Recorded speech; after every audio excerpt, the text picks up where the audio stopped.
Guess who's back? Back again. 100 down and 100 more to go. Let's get to it. Guess who's back? This looks like a job for me, so everybody just follow me, 'cause we need a little...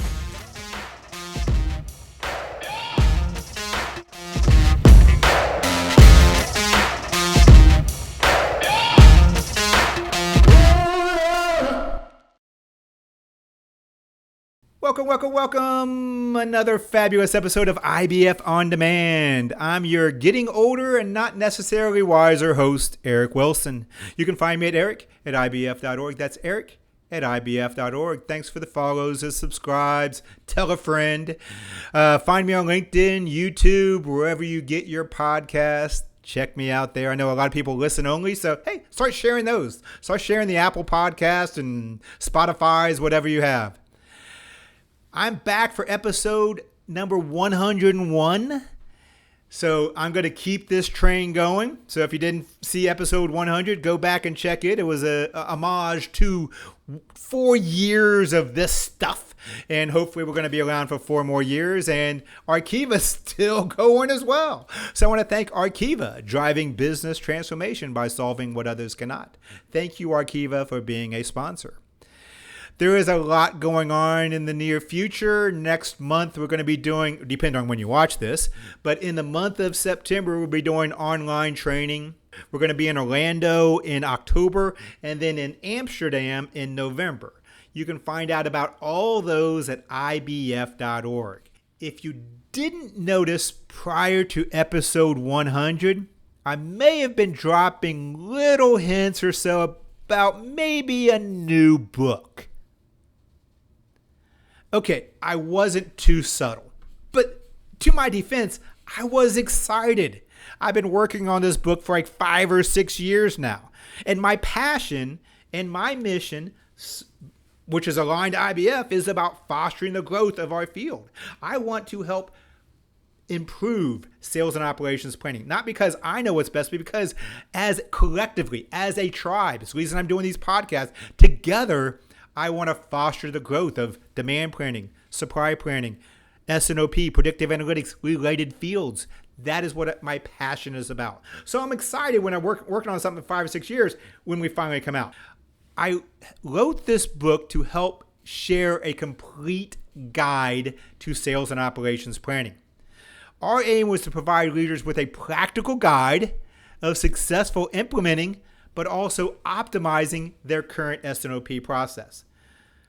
One of the most exciting parts about this book is while I have 2 decades of real practitioner experience. Yeah, I always wasn't in front of a microphone. I worked for companies, large companies, small companies, everybody in between, a lot of different industries.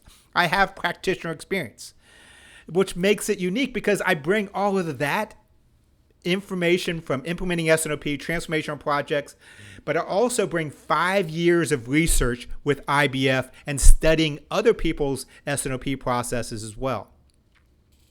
But I'm still only one voice. It's still only my opinion of what S&OP is about from my experiences and my research. And S&OP is really about collaboration. It's about many voices being reflected. And that's the reason why this book I wrote with a co-author, a very special co-author, and I wanted to bring her voice into today's podcast. Amy is a supply chain executive with extensive planning experience across multiple industries, including moving and storage and CPG and biotech. Currently, she's the Director of Global S&OP at KBI Biopharma. She is a recognized strategist and leader with expertise in designing and implementing strategic planning solutions. This year, she was actually named a rising star by the Healthcare Businesswomen Association. She's been a keynote speaker at IBF events and helped me author this groundbreaking book. Help me welcome Amy. So welcome back, Amy. It was exciting writing this book with you, and I'm glad we had the opportunity to collaborate on this and bring both of our ideas and thoughts into one book that's actually doing quite well now. And it was an exciting opportunity and kind of collaboration with you. So thank you for being part of it. Thank you for having me over on your podcast. Yeah, had to. We got to talk about our book. That's what we're here to do today, is talk about our book. So I think before then, to kind of set up the audience, because all of a sudden we have this book came out by us, to level set this audience. Then exactly how did we meet, and then how did this collaboration come about in your kind of your world? How do you see it? Thank you, Eric. There is a bit of background to that interaction. So I come with over 20 years of experience in the fields of global supply chain management and planning across multiple industries. And like many people who were practicing during COVID, I took the time to rethink the industry I was with and to assess better where I want to spend my efforts. And so I decided to pivot to be closer to patients and saving people's lives. And that's how I pivoted to becoming with part of the medical devices industry. And in 2021, I was working for Teleflex, a major medical device organization. And at the time, I was the global sales and operations planning manager for their anesthesia and emergency medicine business unit. And we were offered a training by IBF. Now, of course, I knew IBF, and I've attended conferences and I read articles. And during COVID, again, I always wanted to see where other professionals were standing in terms of their experience and how they are pivoting. And not having enough time, I preferred to listen to podcasts, and I came across your podcast. And so the first episode that I watched, you were talking about the fact that there are so many different acronyms describing the exact same process, which at the core is SNOP, but it comes across multiple acronyms, be it IBP, SIOP, ESNOP. And you mentioned something along the lines of you could call it the George, and it would still be the same process. And that really resonated with me. And so when I read the agenda of the training that Teleflex was offering, Mr. Wilson was conducting the training. And that's how I met you for the first time in person. And of course, I got your book. And now I am honored to have co-authored with you my first book, but I think this is your sixth book. So that was It a great is. experience. Thank you. It is. And it was an honor to collaborate with you. And the way I remember from my side is I was at Teleflix doing it, and you came down, had my first predictive analytics book. You wanted to sign, but you could tell you had a passion for the field. You wanted to be able to give back. You wanted to be part of the field that you are actively participating in as well. So from there, we continued to work together, and then I remember you had the idea of writing a book about S&OP, and it just so happened that I had been working on one probably for about 3-4 years at that point. I probably had this first 5-6 years ago. I started with the idea of this book. You came along and brought a new passion, brought new insights, and said, hey, you wanted to write a book without knowing what I was even working on. That was like perfect timing, perfect opportunity, perfect, person to bring in and work on this together. And that's where it came. So it all started because of training I did, you coming down and saying, hey, sign my book, but this is what I'm doing and what I want to do in the field. And it worked into what we are and what we have today. So I'm excited and honored as well from this. Thank you so much. And we need to put in perspective why it was important to write that book, right? Now, there is a lot of literature out there about sales and operations planning, but quite honestly, it tends to be outdated at this point. I felt like all the calls that I kept receiving from prior coworkers asking me about how to set up sales and operations planning from scratch, how to mature, how to adapt after COVID, there was a clear need in the market that there isn't a single source of truth that would guide the new planners or new organizations to SNOP to how to do it from cradle to grave, how to create and establish the process, how to mature it. And most of the existing literature just focuses on establishing the process, but it does not walk the planners through how to mature it, how to stay with it until it really matures and it becomes to that vanguard level, which is the whole concept behind the practical guide to SNOP. And so that's what we worked on, and I am so happy that it's finally in the market. People can get it. It's out there, and it walks you through all the steps of maturity. It's a great resource to go back to. And I kind of felt the same way. I mean, there's some good books out there. I mean, I think at least for me, I stand on the shoulders of the Bob Stahl, the Tom Wallace's, the S&OP handbooks. It was a great book and still is for all practical purposes.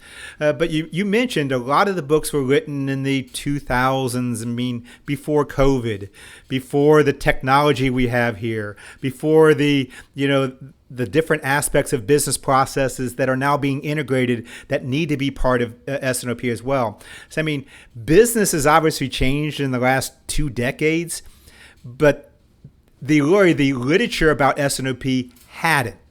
And that was one of the reasons why I think both of us kind of wanted to put this, not a new perspective, but an updated perspective of the fundamentals in the current era that we lived in. And I think that's what we did accomplish. Absolutely right. And I think that the diverse points of view and experiences and industries we both have encountered, and also to the other articles that we have curated. So, all of those other authors bring to the table a diverse view of how to establish, how to mature SNOP, and how to correct course when needed. Uh, just myself, I have been in at least 4 or 5 different industries throughout my career, accounting for yours as well. That gives us a very broad view on things, and so I think it covers a lot of territory there. Yeah, I mean, it just us alone, we got close to 10 different industries and companies that we've implemented and worked with, and then add to that through the IBF research that I've done over the past few years, 4 or 5 years, bringing in multiple other companies.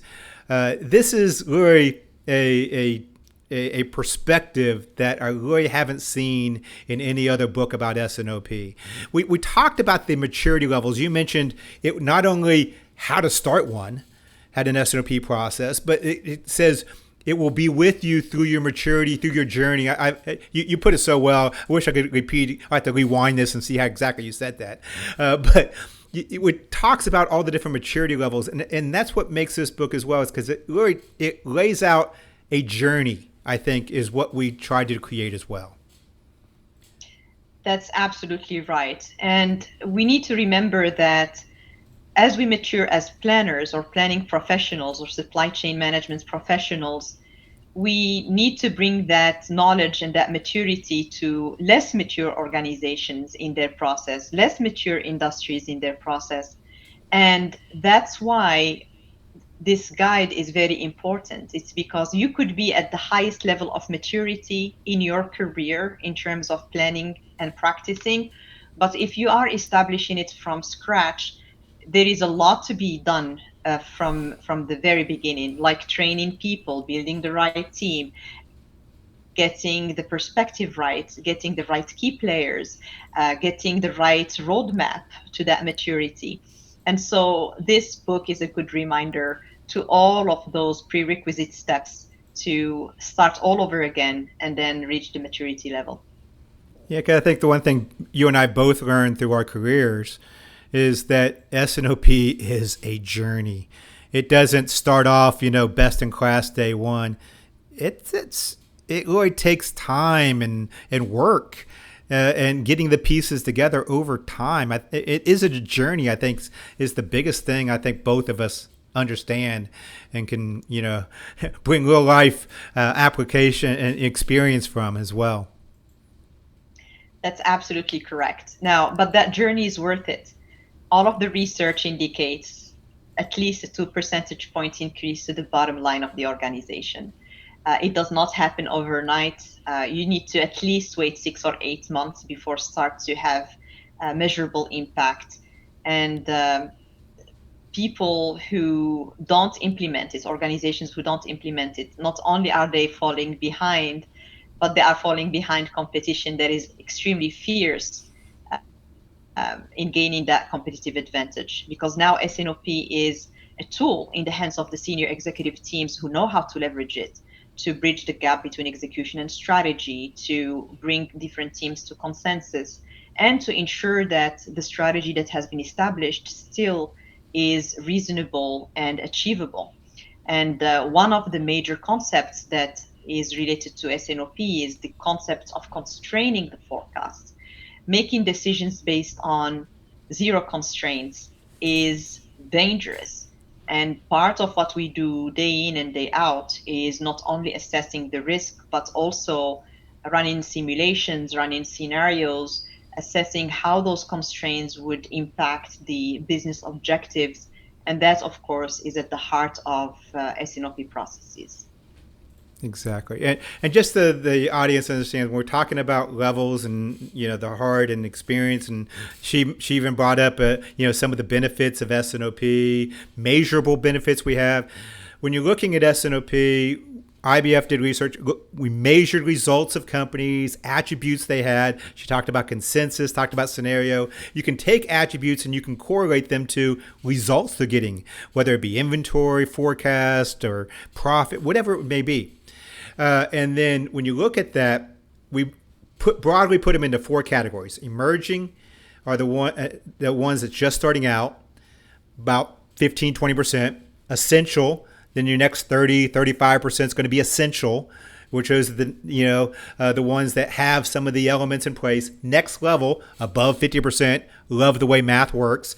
That's when you start seeing substantial results, meaningful benefits from S&OP. You're putting a lot of the attributes together. And then Vanguard is that top 15%. So those are the four levels. And the book's actually laid out each people, process, technology is laid out by those four levels. So you can, wherever you are, you can go there as kind of a refresher of where you are and what you need to do, or checking out the future levels that you're going to be going into and what you need to be working on. So this really becomes that roadmap for you then as well. So that's how we're structured.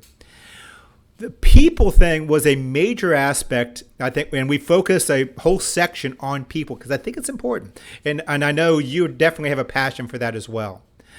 But diversification, different viewpoints is really what S&OP is about. And I know diversification in S&OP, you actually have an article written in the book about that. I know that's something that's important to you. I wonder if you wanted to elaborate a little bit on that. So that's a great question. Diversity in any field brings a lot of competitive advantage and a lot of a different edge to it.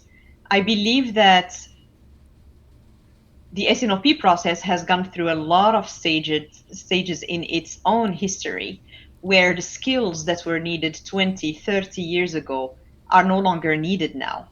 And so we can see that just in the way forecasting has progressed over time, where it was naive forecasting, then statistical, then now we are looking at machine learning and generative AI and all of these things. So in terms of the skills, there is this need of infusion of different skill sets to S&OP to make it relevant at all times. So yes, diversity is important, and that's why the cross-functional teams in S&OP that tend to succeed do have representation from the key cross-functional teams, including finance, including marketing, sales, supply chain, manufacturing. So you need that diverse point of view. I think that in terms of gender also, women still tend to be underrepresented in the holistic field of supply chain. We're starting to see a change in that, even from research that has been recently published, where there was, I believe, an increase of a 12 percentage point in the senior executive suite level when it comes to supply chain by women, held by women. So that was extremely good to see. And of course, these trailblazers are opening the way to other women to follow. And so between the skill set infusion, between the gender diversity, between the thought diversity, this field is one of the richest fields anybody can hope to be practicing in. I agree, and it's important that you have different viewpoints culturally, gender wise. It's important. I mean, S&OP is about these different views, and I think we embodied that with this book as well, because we don't have just one person's view of what it is. It's not only you and our view, but we brought in other people. I mentioned the 40% of the articles we took from journals of business forecasting, other thought leaders, subject matter we asked them to contribute. So this is curated from a lot of different views. And I was proud to say that over a third of those articles that we brought in were from women, subject matter experts, thought leaders, those trailblazers you talked about in the field that were able to contribute and provide their insights as well. And I was proud of that aspect of this book, because I think, diversity, inclusion, that's an important aspect, not only in business, but especially a business process. You have to have that to have differing points of view. I agree, Eric. And I would like to add also that S&OP at the heart is about people. And we are here today because of all those people who preceded us, who started this process and kept inviting people and SMEs across the org structure boundaries to the table of alignment and consensus, and extending that inclusive hand to bring in different perspectives, bring in different ways to collaborate. So it's important to recognize that at the heart, S&OP is about people. And S&OP is about sponsoring those people, because the process needs to be encouraged. It needs to be embraced. It needs to have a strong leader supporting it and sponsoring it. So that's absolutely important to have as well. Okay. So I got a couple more questions for you. One is, we know statistically about 15 to 20% of this audience are starting a new S&OP process, because we did the research. And we highlight that research in the book then as well for the audience. But being that 20% of this audience are watching now and saying, hey, what am I going to get out of this podcast? I want to give them something. You've started a lot of processes. I can go on, but I want to hear from you. Starting a new process, what would be some advice to the audience out there that's starting a new process? What are some things they need to do, kind of watch out for in just beginning a new S&OP process? I would say learn the constraints in the industry. The rollout, I've done a lot of S&OP processes and established many of them throughout my career, but the one that I am the most proud of is the one that I am part of right now with KBI Biopharma, where I joined the CDMO industry, that's Contract Development Manufacturing Organization, which is really a unique industry, because what we do is a blend of engineer to order, make to order, when we receive those repeat orders from pharma company, or when a pharma company comes to you with a brand new idea to develop a molecule that did not exist before. And so the best advice that I can give to anybody is learn what are the constraints in the industry and learn how to address them and tackle them.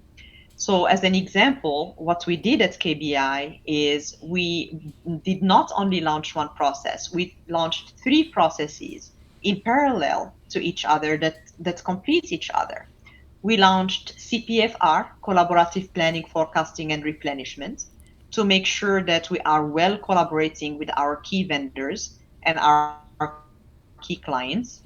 We launched SNOE, Sales and Operation Execution, to ensure that the short-term horizon or execution horizon is well covered from the cross-functional collaboration.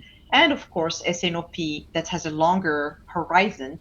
But if you think about it, there is a symbiotic relationship between the processes that need to be working together to drive the best results that are needed.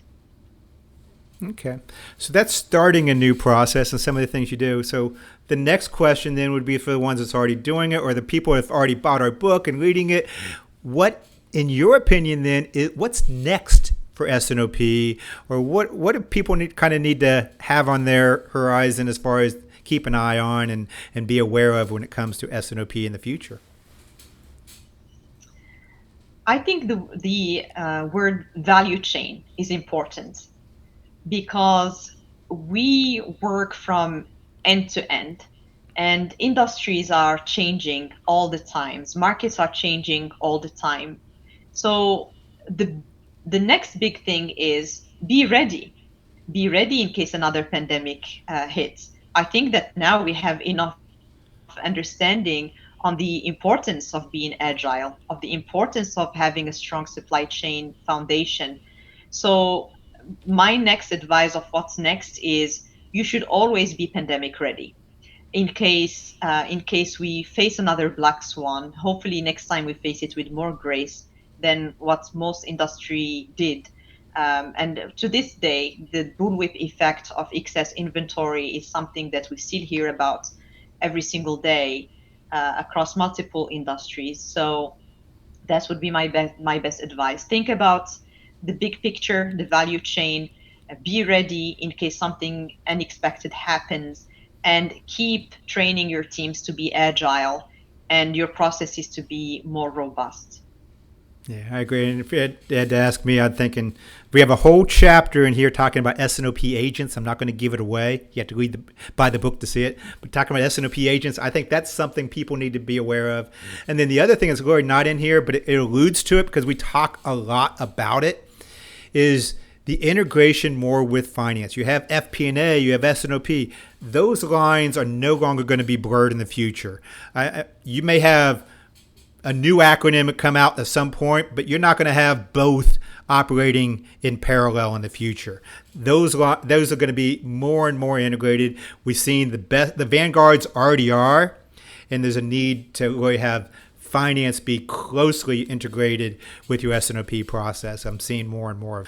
The last thing, would be, well, actually, two quick questions. One, that's what's next for S&OP. I kind of want to leave, what's next for you? What is next for you going forward, or for us? And as far as what do you see next in your future? Well, that's a very good question. I would say that for me, I really enjoy being part of the industry. So I want to continue doing what I'm doing. However, I still feel that I have more to give in terms of writing, in terms of contributing to the community of future planners. So who knows? Maybe another book that is more detailed and hopefully also embraced by the prestigious IBF, the Institute of Business Forecasting and Planning. But my intent is to continue contributing to the IBF global community and continue bringing in that knowledge as it comes about. How So about maybe we you, should. Eric? I don't know. So I'm thinking maybe I could do like a Marvel and do something in the post credits. So you might have to watch at the end. I'm going to add in a post credit little Easter egg at the end, maybe. One final question, then. Okay, here it is. Let's see if we can do that again. Go ahead and put your book over the side. Other side. You ready? Ready? No, other way. Other side. Okay, you ready? There you go. Okay. So we had to at least do that at least once. So the last question for the audience would be, and people who are listening, you just missed it. See, I know 2/3 of the audience are listen only. You just missed it. Anyway, for everybody else and everybody, if you had one thing you want someone to get out of this book, what would be that one thing you hope someone gets out of this book and it makes it a success for us? So without going through the technical details, I'll just say stay with S&OP. Don't give up. It's worth it. Well, there you go. I love it. Short and sweet. So, well, I appreciate you being on. I said I appreciate everything you contributed to this, and hopefully the audience feels a little more comfortable after watching it and saying, hey, it wasn't just Eric. There's somebody smarter that actually helped contribute to this book. I might buy it now. That's what I'm kind of hoping the audience sees now. So I appreciate the opportunity to come back. Episode 101, being able to kind of frame up exactly what this was and why we did it together. And hopefully people are even more curious and got something out of this. So thank you very much. Thank you, Eric. I hope you got a little bit insights into how we work together and a little bit more about that book. That's what I want you to get from today. It's the importance of this book at this time, this post-COVID, in the midst of a potential recession that we're in right now. Everything that we're seeing with technology, the advancements that we've seen, this book needed to be written today. And it's laid out excellently, so no matter where you are in the journey, if you're an emerging, just starting out, to your vanguard best, there are things in this book for you. From a people, from a process, from the cycles, from the technology, this book has elements within the 300 and some pages that fit where you are. Whether it's a reference book that you can keep going back to again and again to find different pieces, or reading through to find out where you are right now and where you need to go. Either way, this book is laid out perfectly for you. If you want to make sure you get a copy of it, I highly recommend checking it out. IBF.org. Go to Amazon. Check it out as well. Hey, while you're on Amazon, go ahead and put a few reviews. We're starting to get hopefully get some reviews in the near future. But if you got it already, and put a review there. So hopefully check it out. It's worth it. Be part of this and let me know. Let me know when you get it, or if you already have it, let me know what you think. Because I guarantee there's probably going to be a part 2 to this book at some point. Well, that's a wrap. I'm going to go do some reading of my own. I mean, there's a lot of great books that people have sent me, and I'm currently reading, and who knows, I may have them on in a podcast in the future. My name is Eric. You can find me at eric@ibf.org. That's eric@ibf.org. Thank you, Arkiva, for driving business transformation by solving what others cannot. Thank you very much, Arkiva. And remember, if you want to save on shipping of the book, I am going to be in October. I'm going to be in Orlando. November, I will be in Amsterdam. I have a few other events in between there as well. So check them out at ibf.org. You can see all the events I'm going to be at, all the events IBF has. If you can find me in person, I'm most likely going to have copies of the book with me as well. And you can not only get them with a little bit cheaper maybe, but I'll even sign it if you really, really wanted me to. Probably devalues the book a little bit, but I'm happy to sign it for you. So with that, remember at episode 101, and after handling all these books, still don't forget, wash your hands.